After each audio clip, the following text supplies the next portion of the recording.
All right, let's dive into a really chilling story, one that comes from The Architect of the Void. It's a pretty harrowing look at how a brilliant mind, a truly exceptional mind, can be systematically, piece by piece, just taken apart. This is the tragedy of Baron von Nitsch, what's called the unmaking of a scholar. So the story kicks off with his quote, and wow, it's a powerful one. Imagine climbing to the very highest peak of knowledge, what's called the absolute geometry, right? You get to the top and you expect, what? Enlightenment, fulfillment. Instead, you find the air is thin and the stars are just cold.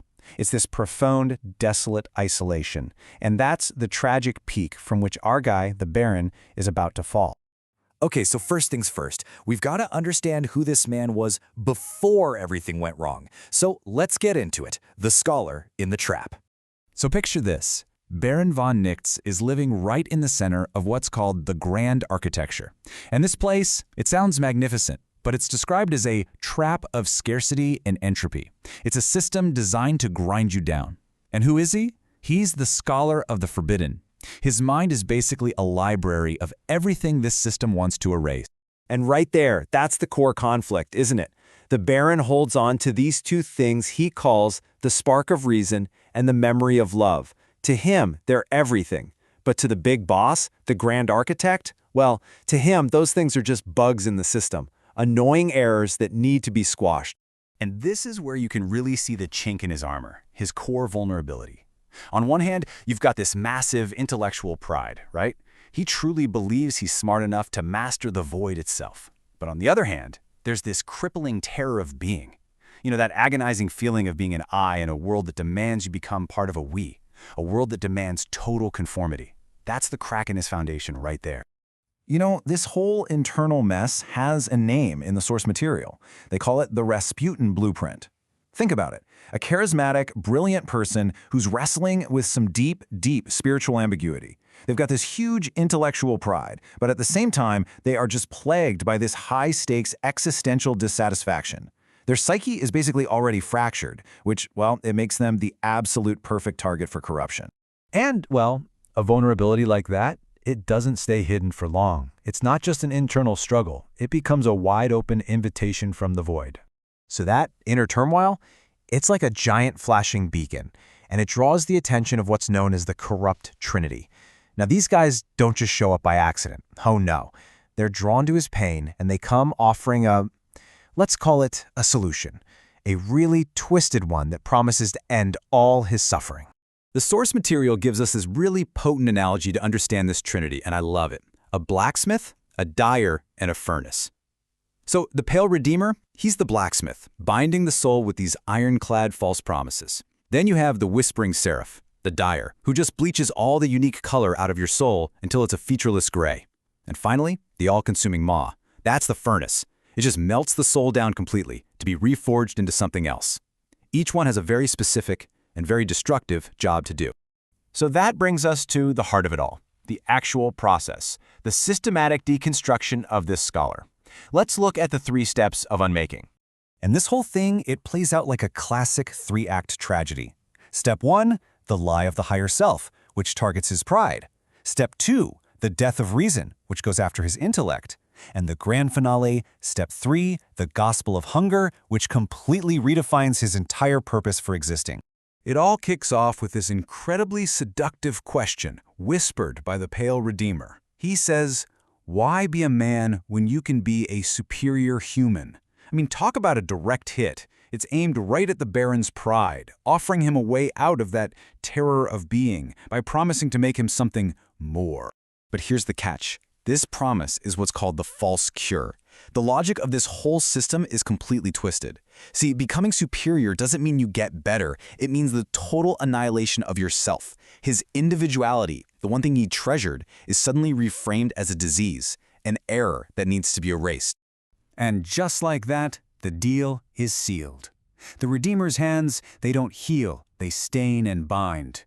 He presses this thing, the mark of the anti-god, right onto the scholar's heart. And it's not a blessing, not at all. It's a tether, it's a shackle, binding his will to the very same void he once thought he could master.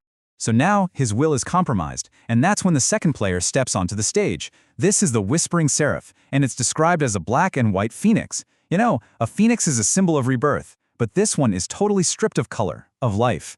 And its target? Not the Baron's body. It's going for his mind. And its method is just insidious. The seraph doesn't argue with him. It just sings. It sings this lullaby of subjectivity and moral relativism until his own sense of truth starts to dissolve. His powerful, certain thoughts, they just start to flicker, like static on a screen. His reason becomes nothing but noise, a bug that's holding back his evolution. Okay, so his will is bound, his reason is dissolved. What's left? Well, that's when the final stage kicks in. The all-consuming maw shows up and reveals the gospel of the belly. And this is the ultimate, horrifying truth of the system. Nothing is sacred. Everything, every thought, every memory, every person is just fuel. Yeah, this system even has a name for this fuel. Luksh. It means spiritual energy.